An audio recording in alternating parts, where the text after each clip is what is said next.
Hi friends, எல்லாம் எப்படி இருக்கீங்க? இன்றைக்கி நம்ம என்ன பண்ண போகிறோன்னா தக்காளி சட்னி எப்படி பண்ணுறதுன்னு பார்க்க போகிறோம். அது எப்படி பண்ணுறதுன்னு பார்க்கலாம். அதுக்கு முக்கியமாக தேவையான பொருட்கள் எடுத்து வச்சுருக்கோம். என்னென்னா வெங்காயம், தக்காளி, எண்ணெய், கடுகு, உப்பு, வரமிளகா, இஞ்சி பூண்டு, கருவேப்பிலை, இவ்வளோதாங்க. இதை வச்சு நம்ம எப்படி பண்ணுறதுன்னு பார்க்கலாம் வாங்க. கடாயை வச்சுட்டு எண்ணெய் ஊற்றிக்கலாம்.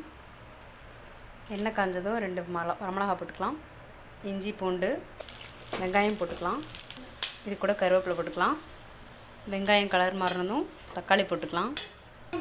உப்பு கொஞ்சம் போட்டுக்கலாம். நல்லா ஆறுனதுக்கப்புறம் அரைச்சிடலாம். தக்காளி சட்னி அரைச்சி எடுத்தாச்சு. கடாயை வச்சுட்டு எண்ணெய் ஊற்றிக்கலாம். எண்ணெய் காஞ்சது கடுகு போட்டுக்கலாம். கடுகு பொரிஞ்சு